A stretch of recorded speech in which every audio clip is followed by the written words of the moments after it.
2024 की ही चर्चा हो रही है।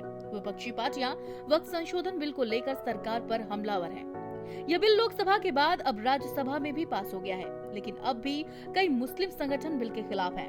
उधर सरकार के मुताबिक जो नया बिल लाया गया है उसमें महिलाओं, विधवाओं और अनाथ के अधिकार का पूरा ख्याल रखा गया है। इसमें अगर कोई मुस्लिम व्यक्ति अपनी जमीन जायदाद वक्फ को दान करना चाहता है तो दान करने से पहले उसे अपने परिवार के महिलाओं को हिस्सा देना पड़ेगा। इस बिल में एक टर्म है वक्फ अलल औलाद।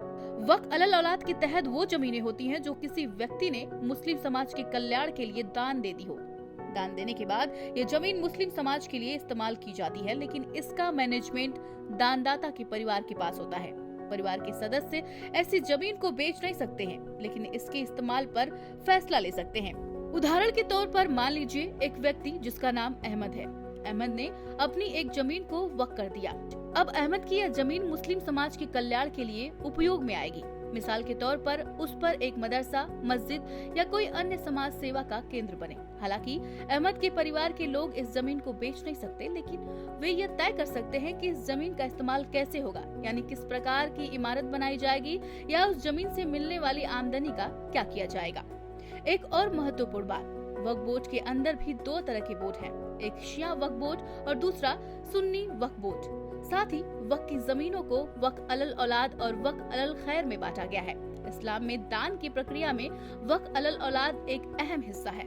नए बिल के अनुसार वक्फ अलल औलाद बनाने से पहले संपत्ति में से महिलाओं जैसे बेटियों, पत्नियों, विधवाओं और अन्य उत्तराधिकारियों जैसे अनाथों को उनकी विरासत का हिस्सा देना जरूरी होगा। वक्फ अलल औलाद की प्रथा ऐतिहासिक रूप से संपन्न मुसलमानों के बीच शुरू हुई थी, जो अपने उत्तराधिकारियों के वित्तीय भविष्य को सुरक्षित करने के साथ साथ वक्फ स्थापित करने के अपने धार्मिक कर्तव्य को भी पूरा करना चाहते थे। इस प्रथा को ओटोमन साम्राज्य के दौरान व्यापक रूप से अपनाया गया था। उस दौरान इसने धन के संरक्षण और प्रबंधन में महत्वपूर्ण भूमिका निभाई थी। ओटोमन कानूनी प्रणाली ने वक्फ अलल औलाद को वक्फ के एक वैध प्रकार के रूप में स्वीकार किया, जिससे कई अमीर परिवार अपनी संपत्ति को विभाजन या राज्य द्वारा जब्त किए जाने से बचा पाए थे। वक्फ अलल औलाद की स्थापना करके संपत्ति के मालिक यह सुनिश्चित कर सकते हैं कि उनकी संपत्ति परिवार के भीतर ही रहे, जिससे उनके वंशजों को निरंतर सहायता मिलती रहे। वक्फ की संपत्ति का दूसरा हिस्सा है वक्फ अलल खैर। इसके तहत इन जमीनों का कोई मालिक नहीं होता।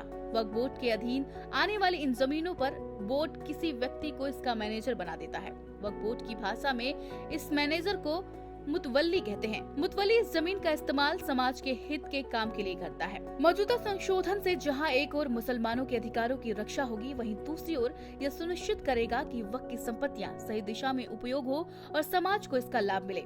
इस पर आपके क्या विचार हैं? हमें कमेंट में बताएं। वीडियो को लाइक करें, शेयर करें और चैनल को सब्सक्राइब करना बिल्कुल न भूलें। धन्यवाद।